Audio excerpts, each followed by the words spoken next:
I'm going to tell you a little bit about my path from just about where you guys are now, thinking about what you want to do in the future, to how I got to where I am now.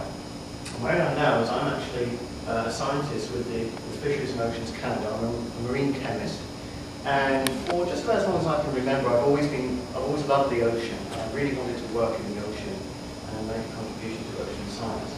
And when you're a marine chemist, you get to do really safe things, like stand up on a platform like this over the side of the ship and collect seawater. But actually, when I got to this point as a grad student, this was an ambition I'd always had, was to work in ocean science and in the ship. So that's actually a bit of an ambition for me right down that side. So what I'm going to do is I'm just going to give you a very quick overview of my career in science, beginning with, it already started when I was a grad student. And my involvement in federal science in Canada began as a grad student. My university in England, the University of Surrey, had a co-op student program, and this might be something that you've perhaps heard about. Certainly in Canadian universities, it's usually an option. And the idea of the co-op program is that you get work experience as part of your university degree. And I was lucky, I got a chance to actually go overseas and come to Canada and spend some time working for Forestry Canada, which I believe is now part of Natural Resources Canada. It's a federal government agency in Victoria, in BC, the Pacific Forestry Centre.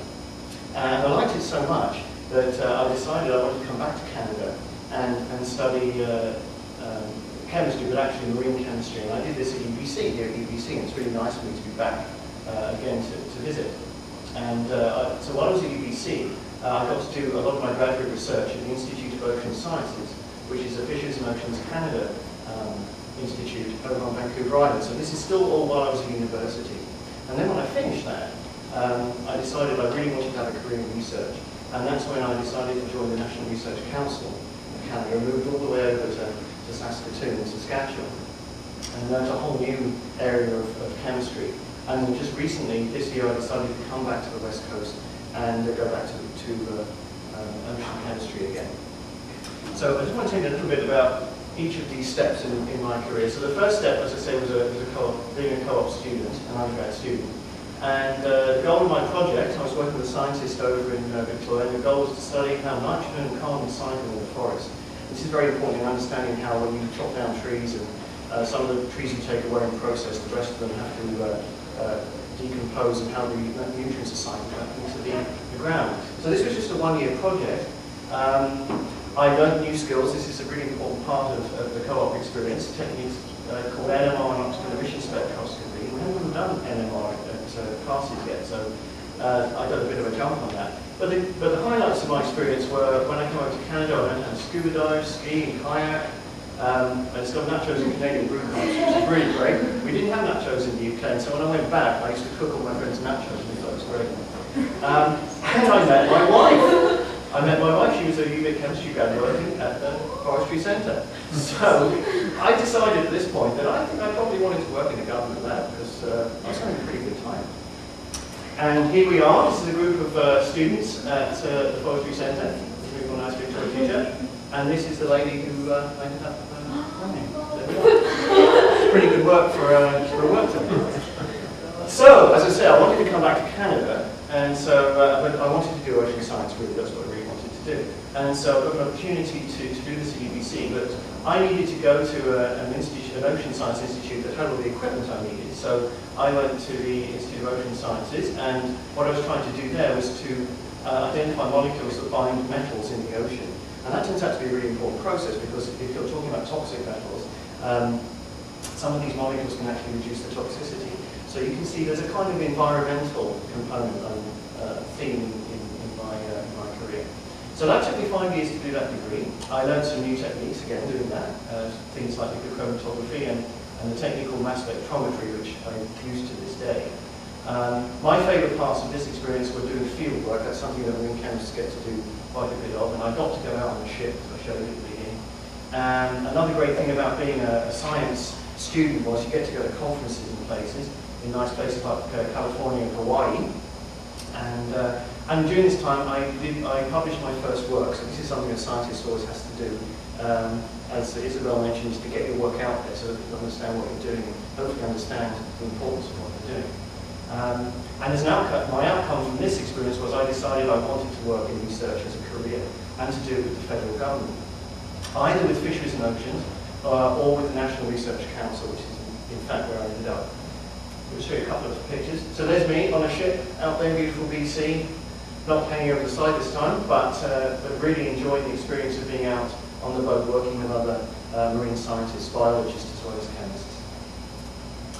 And there's some joker here with a lady there at a party for the students that went to DISCO. DISCO stands for the Dissertation Symposium in Chemical Oceanography. It happens every couple of years, and if you're lucky enough to be an ocean chemistry grad student and you get an invitation, you get to go to Hawaii, talk about your work, and hang out with other students. And as you can see, all very serious-minded academics. I think what was going on here is actually giving an impromptu demonstration in origami or something like that.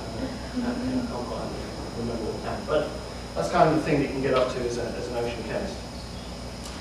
So much for study. Actually, when it came down to it, I ended up getting a job with the National Research Council, and this was a bit of a big decision for me because Saskatchewan is a long way from the ocean, and there weren't many opportunities to do marine science over there. But it was an opportunity working for an organisation like the National Research Council to broaden my horizons and learn about different areas of science.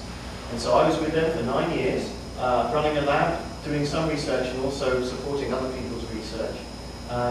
New skills during this time were techniques like proteomics, that's looking at proteins in living things, and something called X-ray spectroscopy using a synchrotron. And a synchrotron is a device a little bit similar to TRIUMF, except it's not accelerating, it's used to accelerate electrons and make light. And you can use that light to look into the properties of matter, so it's a very interesting, amazing facility that we have one actually in Saskatoon. So this introduced me to things like how to get funding for my research, for equipment and staff, teaching and supervising students, so I was able to actually have students of my own at this point. And we made some pretty big discoveries during this time, looking at things like insulin, how that gets modified when you have diabetes. People unfortunately have enough to have diabetes. It actually ends up modifying insulin and making it inactive. And so that's some of the things we could look at with proteomics and mass spec. More work on the copper binding, peptides, the marine ligands, and sea storage proteins. But after 9 years working with NRC and getting a lot of opportunities, I decided in the end that my first love was still environmental and marine chemistry.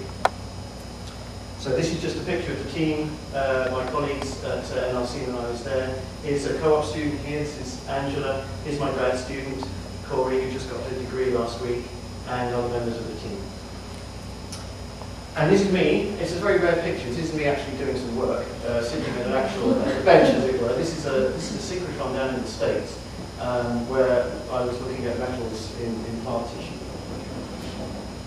And as I mentioned, one of the nice things about being a scientist is you get to travel a lot, as Isabel mentioned, and I've done quite a few trips to the States to collaborate with people down there. And then finally, where I am now, I'm back with Fisheries and Oceans Canada, doing ocean chemistry, running a lab again, this time providing analysis for GFO scientists, and what we're doing is looking for chemicals in the environment that are toxic. So we're trying to monitor what happens to these toxic chemicals to support research in GFO. And these are some of the highlights that are mainly there for a short time, but this is the progress so far. And that's one of the instruments we do to do our analysis of GFO. So just to wrap up, and I realise I'm a little bit over time already, just some points about career in federal research. The advantages to people who like a challenge is there's a huge range of opportunities, all regions of science, not just the ones we've heard about today, but many others. It's not just for research scientists. Maybe if being a research scientist isn't your thing, there's plenty of opportunities to work on the technical side, administrative reading management. It's relatively stable in terms of funding because when things are made a priority, you tend to get funding. It's pretty steady. Grading conditions are pretty competitive in comparison to other types of science careers. There's opportunities to collaborate and travel nationally and internationally, and you get great opportunities to develop your career, as I showed, learn new skills,